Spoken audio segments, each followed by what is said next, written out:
Okay, now that we know how to solve systems graphically, we also need to be able to solve them algebraically. In order to use this, we're going to utilize a method called elimination. Basically what happens is you've got a system has two variables, two equations and two variables. So if we look down here at this example right here, you'll notice that this has two equations and has two variables.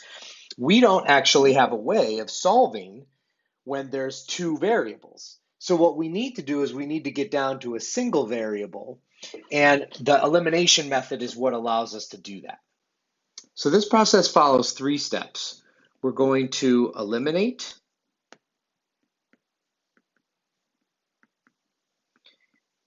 and solve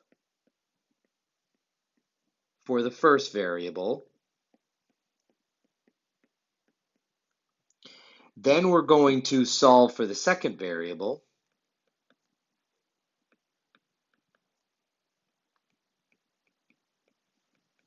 And then lastly, we're going to check. So here's what it looks like. So we'll start with this first one. Okay, what we're looking for is we want this to happen in the front right here. I want you to notice that the first thing is there's actually a lot to look at here. First of all, we want to make sure that we're in the right setup. So I want you to notice that both x and y are on the same side of the equal sign in both cases, and they're stacked up. X is above x, y is above y. Now, what I want to happen is I want to have the same exact number in front of the first variable, which is normally x, but not always. I want the same exact number, except I want one to be positive and one to be negative. So this system is already set up perfectly. And when that happens, I can just add these two equations together. 2x plus negative 2x is 0, so we eliminate that variable. That's where that term elimination comes from. 3y plus 1y is 4y, and 7 plus 5 is 12. Whoops. Now, this is a very simple equation to solve. How do I get y by itself? Divide both sides by 4. Okay, well then y equals 3. So I've solved for y now. First step is done. The second step is to solve for the second variable. So what you're going to do is you're going to take your first equation, always the original, because we're going to change these in the next example.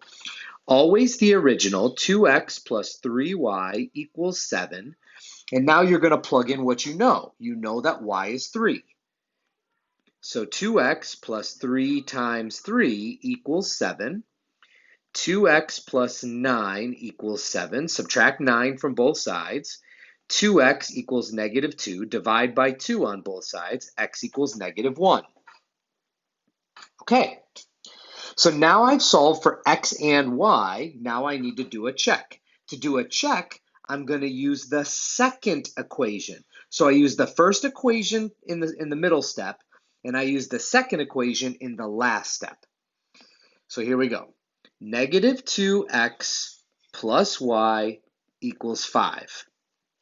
Negative 2 times negative 1, because that's x, and then y is 3, that's supposed to equal 5.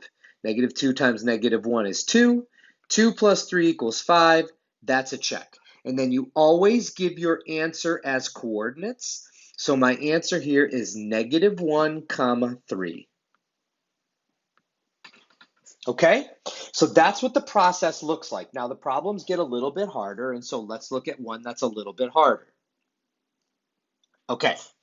So the first thing that, again, I want you to notice is I want you to get x and y on both sides. And if you notice right here, I don't have x and y on both sides. So the first thing I'm going to do is I'm going to I'm going to add 3y to both sides so that I can get both equations to be x and y on the same side. So 3x, I'm not going to do anything to the first one. And in the second one, I'm going to add 3y to both sides. Okay, now I have x and y stacked up and they're on the same side of the equal sign. All right, next step. Like I told you before, what I want is I want to look here. I want these numbers to be the same exact thing, except I want one to be positive and one to be negative. So here's how we do that. Multiply the top equation by the number that's in front of the bottom. So the number in front of the bottom is 5. I'm going to multiply the top equation by 5. Then I'm going to multiply the bottom equation by whatever's in front of the top. So you can see here that 3 is in front of x on top, so I'm going to multiply this by 3. Now these are both positive, and I want one of them to be negative, so I'm just going to multiply this bottom one by negative 3 instead of positive 3. And just like when we multiply things, I have to multiply every single term inside the brackets. Okay, so here's what I get when I do that. The top one becomes 15x minus 10y equals 24 times 5 is 120. And then in the bottom, I have negative 15x minus 9y equals negative 6. Okay, so I achieved what I'm looking for. I want the same number on top and bottom, one of them to be positive and one of them to be negative, and now I'm going to add these two equations together. When I do that, this gets eliminated. I'm going to use a line instead. This gets eliminated. Negative 10 plus negative 9 is negative 19y, and 120 minus 6 is 114. And then if I divide both sides by negative 19, I get negative 6.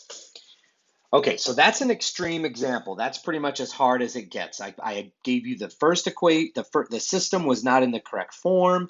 You had to multiply both equations. Sometimes you only have to multiply one equation. It depends. It depends on the situation, so you need to just look at it. But now that I've solved for the first variable, now the process is exactly the same. Bring over the first equation, 3x minus 2y equals 24. We're always going to go from the originals. Okay, so I probably should erase this, and I probably should draw this arrow from here, because that's really where it came from.